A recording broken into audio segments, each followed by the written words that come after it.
നല്ല പനി പിടിച്ചിരിക്കുമ്പോൾ ഒരു പടം വരച്ചാലോ? എനിക്ക് നല്ല പനിയായിരുന്നു കഴിഞ്ഞ കുറച്ച് ദിവസമായിട്ട്.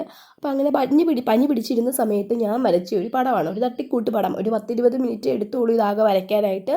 പക്ഷേ വയ്യാത്തത് കൊണ്ട് തന്നെ അതിൻ്റേതായ പോരായ്മകൾ ഈ പടത്തിന് നല്ല രീതിയിലുണ്ട്. അപ്പോൾ ഈ പടം ഞാൻ വരച്ചത് ഞാൻ യൂട്യൂബിലും ഇൻസ്റ്റാഗ്രാമിലും ഒക്കെ ഈ ഒരു പടത്തിൻ്റെ കുറേ വീഡിയോസ് ഉണ്ടായിരുന്നു. അങ്ങനെ ഞാൻ ഈ ഒരു പടം വരച്ചത്. അപ്പം ആദ്യം ഇതിന് നമ്മൾ മൊട്ട് വരയ്ക്കണം. മൊട്ടും അതിൻ്റെ ഒരു സ്റ്റെമ്മും വരയ്ക്കണം. അപ്പോൾ അത് ഞാൻ പെൻസിൽ യൂസ് ചെയ്തിട്ട് 5-6 മൊട്ടും അതിൻ്റെ ഒരു സ്റ്റെമ്മും വരച്ചെടുത്തു. നിങ്ങൾക്ക് പെൻസിൽ യൂസ് ചെയ്യാതെ അല്ലാണ്ട് വരയ്ക്കാൻ പറ്റുമെങ്കിൽ അല്ലാണ്ടങ്ങ് വരയ്ക്കാം. എനിക്ക് അത്ര കോൺഫിഡൻസ് ഇല്ല, തെറ്റിപ്പോയാലോ എന്നുള്ളൊരു പേടിയുണ്ട്. അതുകൊണ്ട് ഞാൻ പെൻസിൽ യൂസ് ചെയ്തിട്ടാണ് ആദ്യം വരച്ചത്. അപ്പം മൊട്ടും സ്റ്റെമ്മും പെൻസിൽ കൊണ്ട് വരച്ചതിന് ശേഷം ഞാൻ ചെയ്തതെന്ന് വെച്ചാൽ ബ്ലാക്ക് ജെൽ പേന യൂസ് ചെയ്ത് ആ മൊട്ട് വരച്ചില്ലേ, മൊട്ട് നമ്മൾ ഔട്ട്ലൈൻ പെൻസിൽ കൊണ്ടല്ല വരച്ച് അതിൻ്റെ മുകളിലൂടെ അത് ഒന്നും കൂടെ ഒന്ന് ഡിഫൈൻ ചെയ്ത് ഒന്നും കൂടെ ഡാർക്കൻ ചെയ്ത് ആ മൊട്ടൊന്ന് വരച്ചെടുത്തു. അപ്പം നമ്മൾ പേന കൊണ്ടാണ് ആദ്യമേ വരയ്ക്കുന്നതെങ്കിൽ ഈ സ്റ്റെപ്പ് നമുക്കിവിടെ സ്കിപ്പ് ചെയ്യാവുന്നതേ ഉള്ളൂ. അപ്പം മൊട്ടെല്ലാം നന്നായിട്ടൊന്ന് വരച്ചെടുത്തു. മൊട്ട് വരച്ചു കഴിഞ്ഞാൽ നെക്സ്റ്റ് നമുക്ക് ആ മൊട്ടിനുള്ളിൽ കളറിങ് ആണ് കൊടുക്കേണ്ടത്. അപ്പം ഞാനിവിടെ കളർ ചെയ്യാനായിട്ട് യൂസ് ചെയ്തത് ബ്രഷ് പെന്നാണ് യൂസ് ചെയ്തിട്ടുള്ളത്. അപ്പം ഞാൻ ഫ്ലെയറിൻ്റെ ബ്രഷ് പെന്നാണ് യൂസ് ചെയ്തത്.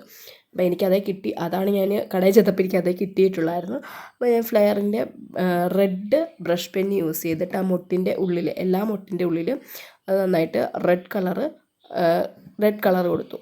നിങ്ങൾക്ക് ബ്രഷ് പെൻ ഇല്ലെങ്കിൽ സ്കെച്ചോ എന്താണെന്ന് വെച്ചാൽ നിങ്ങൾക്ക് കൊടുക്കാം. അപ്പോൾ എൻ്റെ കയ്യിൽ ഇവിടെ ബ്രഷ് പെൻ ഉണ്ടായിരുന്നു, അപ്പോൾ അതുകൊണ്ട് ഞാനത് കൊടുത്തതേ ഉള്ളൂ. അപ്പോൾ നിങ്ങളുടെ കയ്യിൽ എന്താണോ ഉള്ളത് അത് വെച്ചിട്ട് നമുക്ക് ആ റെഡ് കളറ് ഫുള്ള് ഫില്ല് ചെയ്യണം. ഇനി നെക്സ്റ്റ് സ്റ്റെപ്പ് എന്ന് പറഞ്ഞാൽ നമുക്ക് ആ സ്റ്റെമ്മിന് കളർ കൊടുക്കുന്നതാണ്. അപ്പോൾ ഞാൻ സ്റ്റെമ്മിന് ഇവിടെ ബ്ലാക്ക് കളറാണ് കൊടുക്കുന്നത്. അപ്പോൾ അതിന് ഞാൻ ഈ ബ്രഷ് പെൻ തന്നെയാണ് യൂസ് ചെയ്തിട്ടുള്ളത്. ബ്ലാക്ക് ബ്രഷ് പെൻ വെച്ചിട്ട് ആ സ്റ്റെം ഒന്ന് വരച്ചെടുത്തു.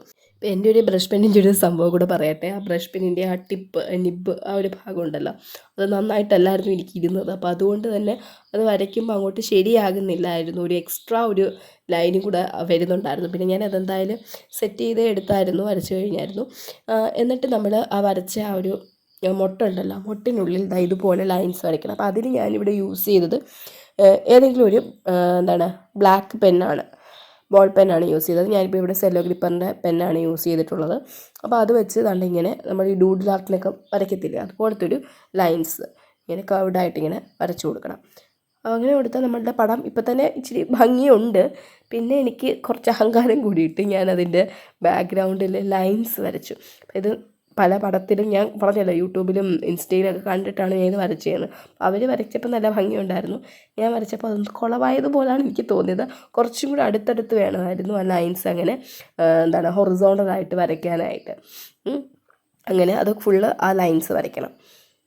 അങ്ങനെ വരച്ച് കഴിയുമ്പോഴത്തേക്ക് നമ്മുടെ പടം ഏകദേശം സെറ്റാകും. അപ്പോൾ എനിക്ക് പറ്റിയ മിസ്റ്റേക്ക് ഓൾറെഡി അത്യാവശ്യം ഭംഗിയുണ്ടായിരുന്നു, അത് വരച്ച് കഴിഞ്ഞപ്പോൾ എനിക്ക് ഭംഗി കുറഞ്ഞതുപോലാണ് എനിക്ക് തോന്നിയത് കേട്ടോ. അപ്പോൾ നിങ്ങൾക്ക് നിങ്ങളുടെ ഇഷ്ടം പോലെ വരയ്ക്കാം, ട്രൈ ചെയ്യുന്നുണ്ടെങ്കിൽ വരച്ച് നോക്കാം.